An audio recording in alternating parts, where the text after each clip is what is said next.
All right, night 2 of the NFL Draft, rounds 2 and 3, definitely had some surprises, including one quarterback who fell so far that he's still not even drafted. So let's talk about it all, starting with the Cleveland Browns taking linebacker Carson Schlesinger, who was one of the best backers in the class. He's coming off of a monster final season at UCLA, racking up 163 tackles, 11 tackles for loss, 5 sacks, and 2 interceptions. So he's an absolute dog, but they actually had another pick just 3 selections later. And with that pick, which was the 36th overall, they went with Ohio State running back Quinshon Judkins. A lot of people were split on who would go first between teammates Judkins and Travion Henderson. I mean, pick your poison, really, because both of those guys are basically 1A and 1B to me. They both rushed for over 1,000 yards and 10 touchdowns, so it really is just a matter of how teams viewed them based on their individual draft boards. But funnily enough, just 2 picks later, Travion went to the New England Patriots. Then right after that,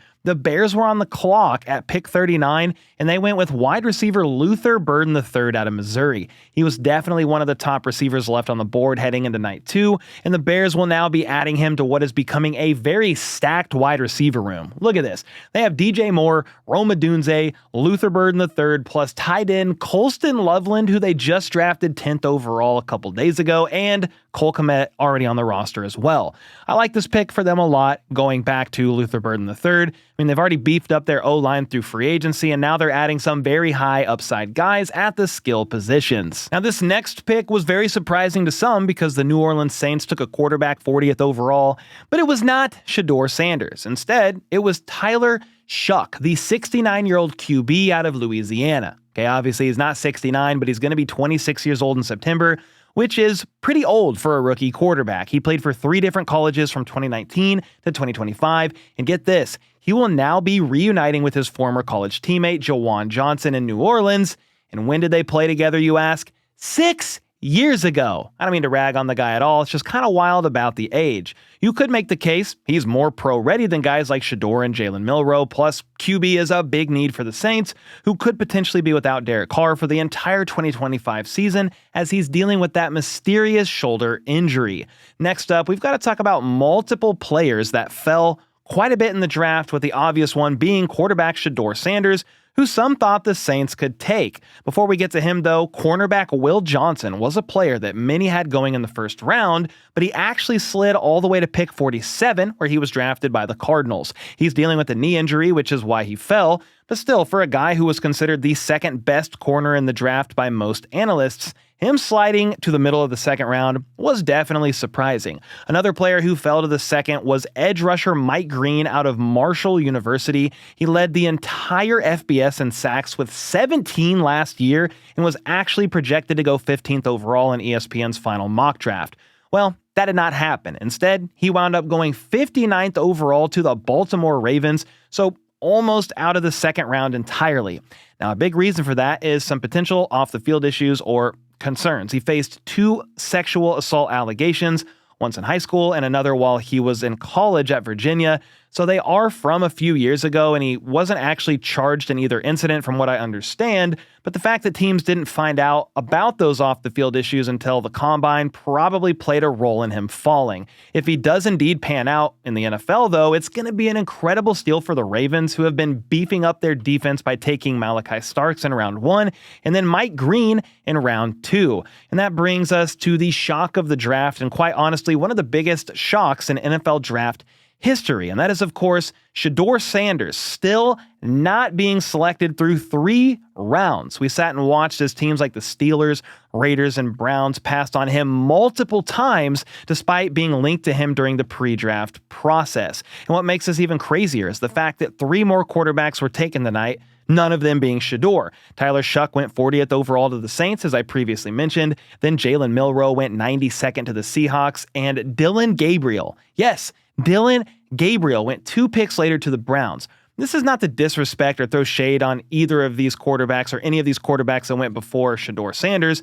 They've worked hard their whole lives to get to this point and deserve to get drafted. But the Shedeur Sanders situation is pretty perplexing. Some say, hey, it's the meetings he had with teams. They didn't go well. He's a bit immature in how he handles himself. And then some blame his father and the media storm that not only could come when Shedeur gets drafted, but just some of the wild statements that Deion has made leading up to the draft. I'll get to one pretty crazy one here in a bit, but early on in the offseason, let's get back to Shedeur. He was considered the consensus QB2 behind Cam Ward and was even in play to be taken as high as 3rd overall by the Giants. Then after Derek Carr's shoulder injury, he was actually the betting favorite to get taken by the Saints at 9. The belief was if he managed to fall past New Orleans, that the Steelers would either take him at 21 or another quarterback needy team would trade back into the end of the first round to get him, similar to what the Giants did with Jackson Dart. But nope, none of that happened. I then thought, well, hey, it's going to happen round 2, round 3. Browns have multiple picks. The Steelers didn't have a second round pick, but they had a third round pick. But no, all these teams passed on him multiple times, and we've since seen 5 different quarterbacks come off the board, and Shedeur Sanders is still not drafted. So what the heck is going on here? I mean, we've seen QBs slide in the draft before, but nothing like this. Aaron Rodgers is a pretty famous one. He could have very well gone 1st overall, but ended up falling to the Packers at 24.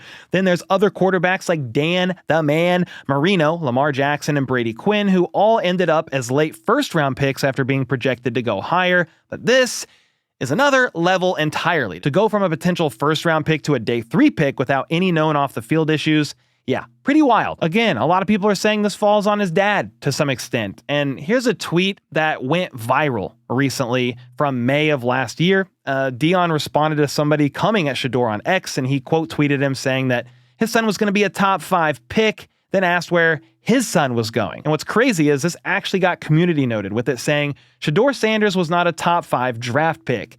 Pretty savage. But I get it. People are going to laugh and crack jokes. But at the end of the day, he's a kid chasing his dream of playing in the NFL, and he's being humiliated in front of the entire NFL world right now. He was actually live streaming his draft event, and some anonymous person somehow got his phone number and called him, from what I understand, called him pretending to be a GM, and then ended up saying, "You're going to have to wait a little longer," which is pretty messed up. Honestly, it doesn't really matter what you personally think of Shedeur.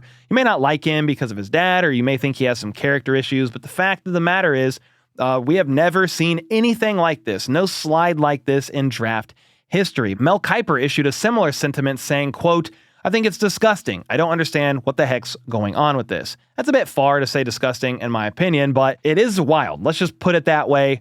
There could be some factors at play here. I don't think there's some grand conspiracy going on behind the scenes of NFL and the owners saying, hey, we got to teach this man a lesson. We can't let him be drafted based on how he's been acting. I don't think it's anything like that at all, but teams are definitely not as high on Shedeur Sanders as basically everybody thought they would be heading into the draft. Anyway, Mel Kiper then said in his 40 years of doing draft analysis, he's never seen a player rated this high on his big board take this much of a tumble in the draft. Patrick Mahomes himself even tweeted about it using one word: crazy. For what it's worth, Shedeur seems to be handling it well. He actually hopped on Twitch after day 2 of the draft, finished up, and he said, "God doesn't make mistakes.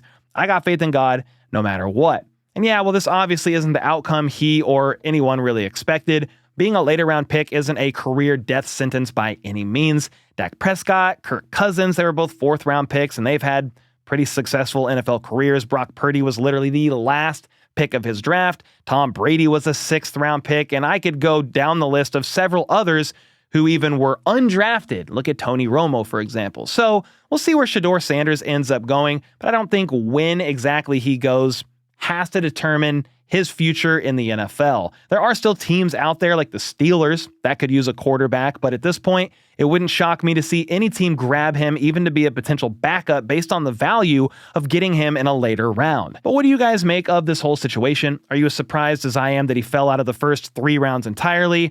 Or, nah, I saw this coming from a mile away? And then, who do you think makes the most sense to take Shedeur on day 3? Would you put money on the Steelers or somebody else entirely? Let me know either way in the comments down below. And with that, I'll see y'all next time.